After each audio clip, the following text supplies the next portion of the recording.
Hey. Yeah, I'm doing good. How are you? Okay, good. Yeah, I'm not too often in the library, honestly, because yeah, I don't know. I like working at home better, but I was noticing that I wasn't doing very well today, so I thought I'd give it a try. Yeah, so I'm doing my master research, and I'm just trying to get into literature right now. I'm working at a research group working on pollinators right now. It's a pretty diverse group, really, because, well, for instance, I have a PhD student that works on determination of bee and hoverfly species based on their wings and stuff like that. Yeah, I think it's really cool. It's he's even creating an app for it now. So if you at home, if you make a photograph of a bee in your garden, and the app will read like the lines on the wings, and it can tell you which species it is, and it can even be used to determine fossils. If in a fossil the lines of the wings are left, and he could use it to determine like many old bee species. So it's pretty amazing, really. There's also this girl that's working on really specific plant-pollinator interaction. I don't know exactly which species it was anymore, but she's going to Panama soon, so yeah, that's pretty good. So yeah, I will be working on with species distribution models. I don't know if you've heard of that before. No, so okay. A species distribution model is basically a map of where a species occurs, and you do it with things that you so you have species and you found it in a few places, and then you look at the places where you found them. So you may look at the soil. What kind of soil is it? Sand or clay, or was it a pond or whatever?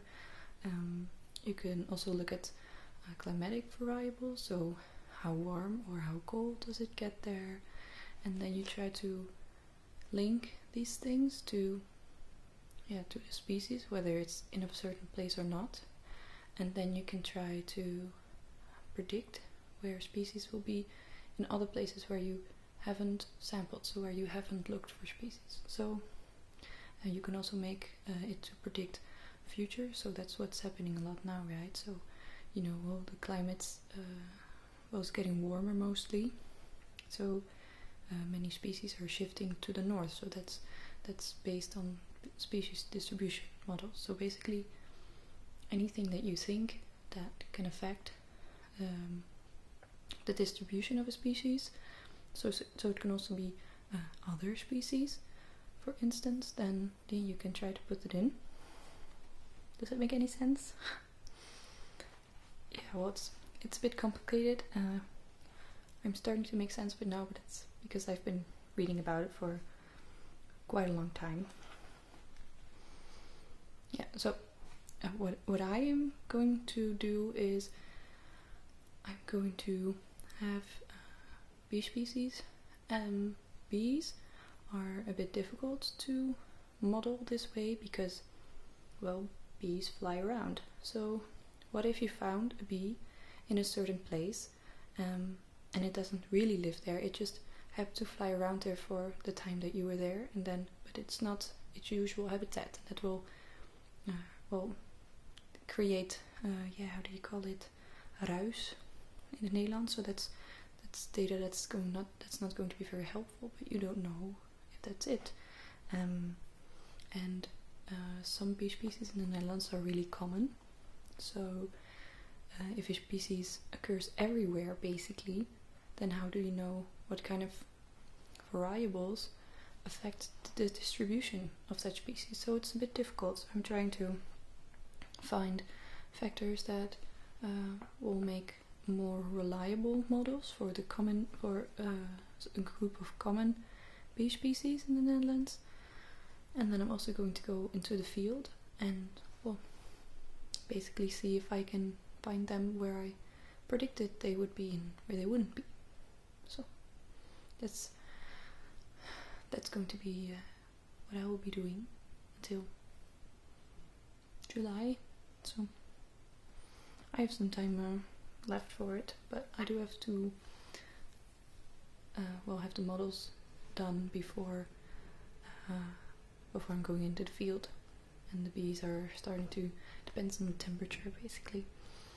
So if it's an early spring, then I'm going to have to work very, very fast.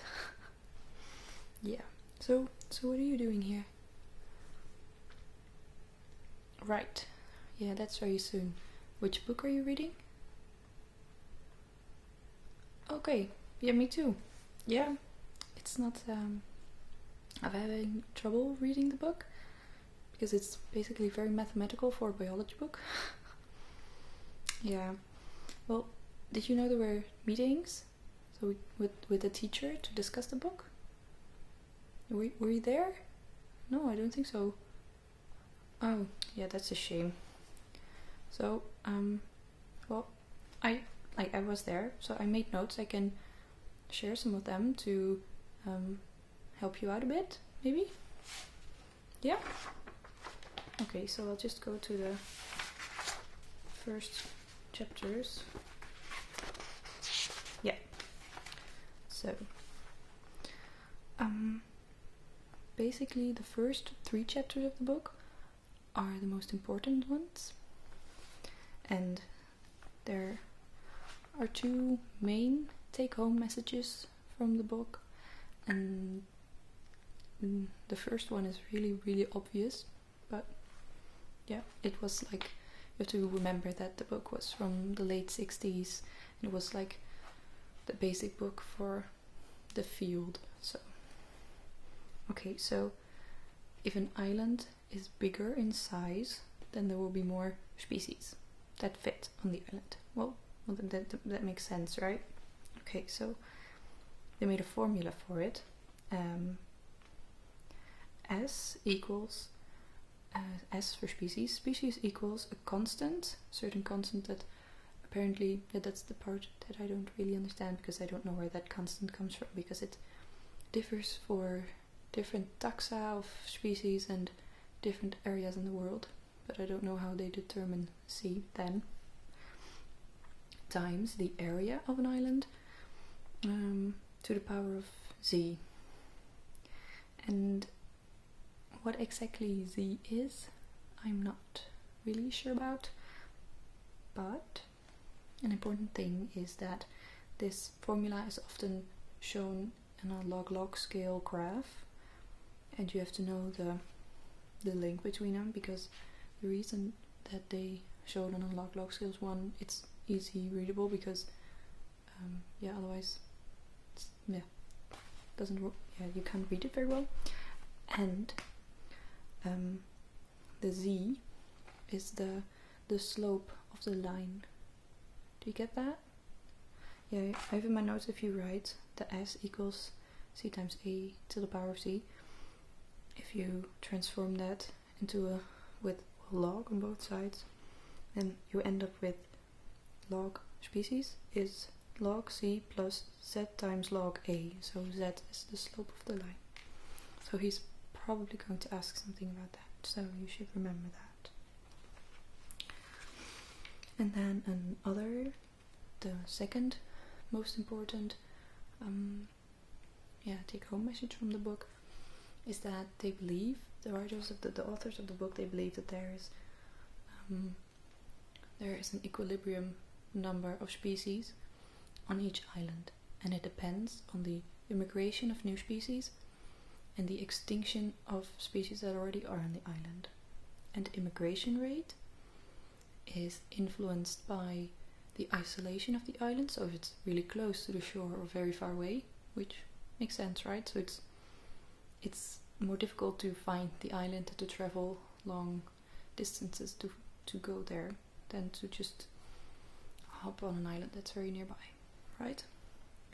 Extinction rate is a little bit more difficult. extinction rate is influenced by the size of the island. If an island is very small, then it will not be able to sustain many individuals of a certain species.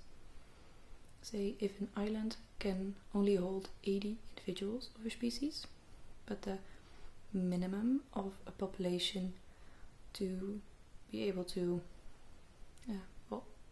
keep living is 100, then it won't survive there. And if an island is very small, then there are fewer species that are fit to be able to live on the island, basically.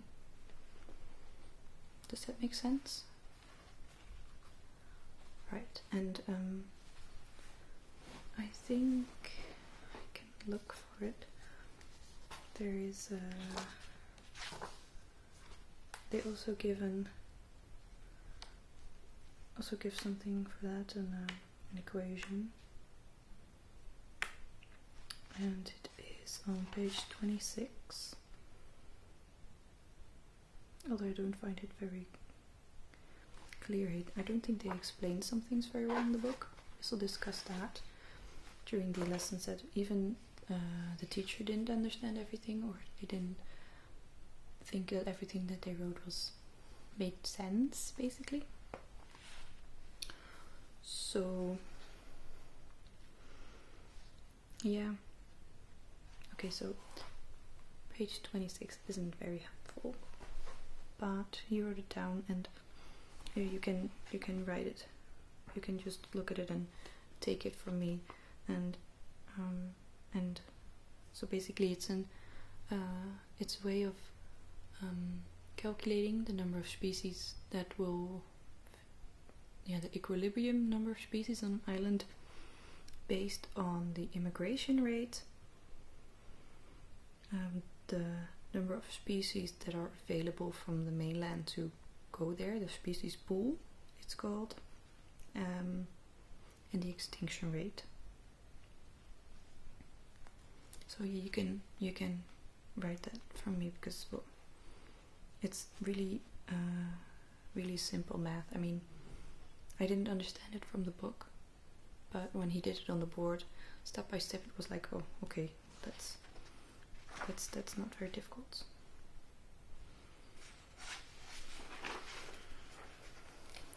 Okay, so what else? Because I do think that those are the most important ones. And there's one other thing that's pretty important, and that's, what was it again? Yeah, the chance that a species reaches K. So K is the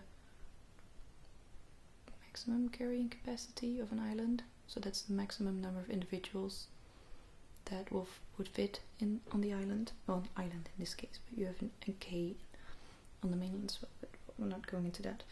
So the chance that a species reaches K after colonization, so after reaching the island, is R divided by lambda.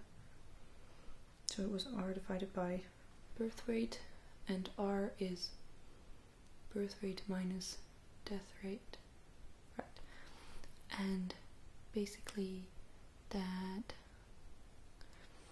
so it wasn't very obvious, and we discussed it quite a bit in class, but basically it means that if you want to have a good colonizer, your R obviously has to be positive, because if your death rate is higher than your birth rate, then your population is going down instead of up.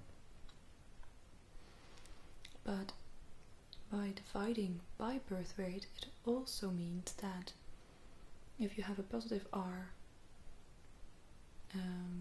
with a high birth rate and a high death rate, that would basically handier to have a very low death rate and a slightly higher birth rate, and then the chances are bigger. I don't really understand why.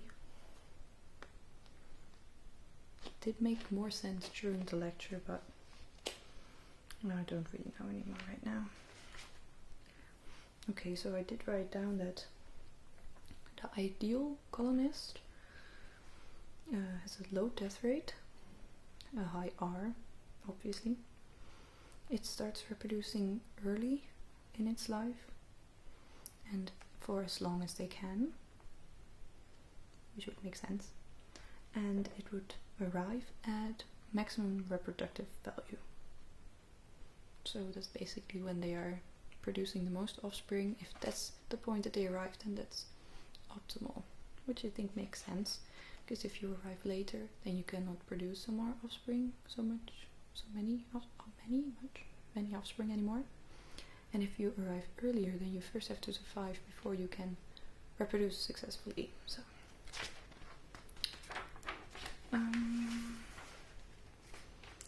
yeah, then we had chapter 6, which had a few very odd things.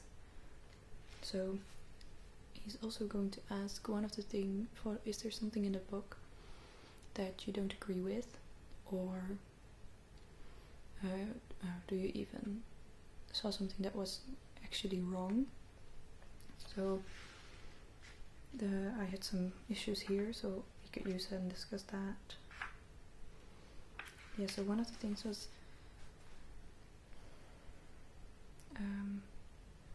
if species have an active form of dispersal, so from the mainland to other places, then that would lead to a normal distribution distance traveled, which made no sense to me, so that was a bit weird.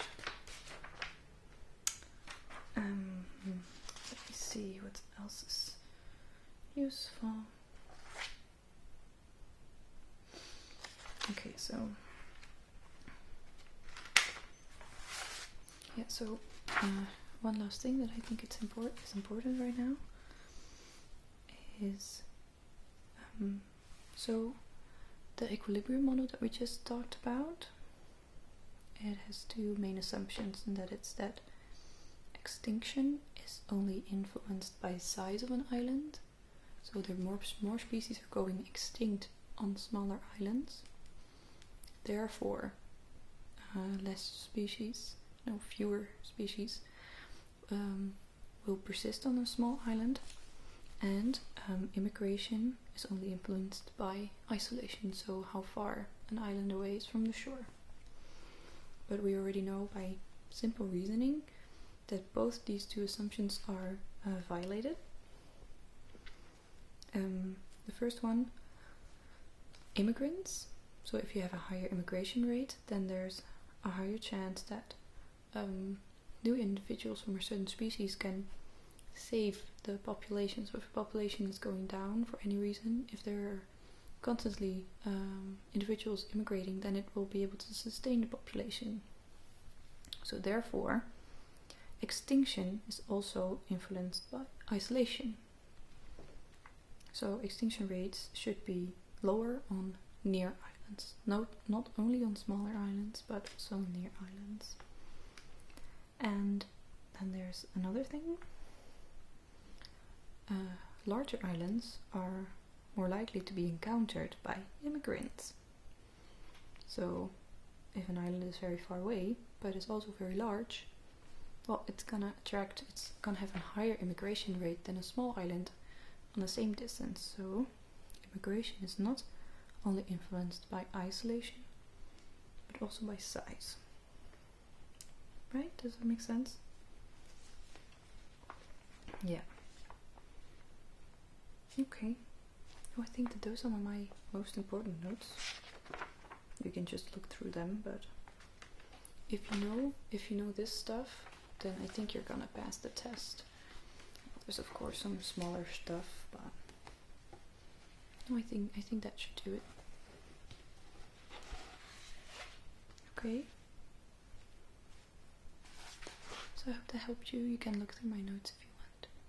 And then I'm going to go back to my reading, if you don't mind.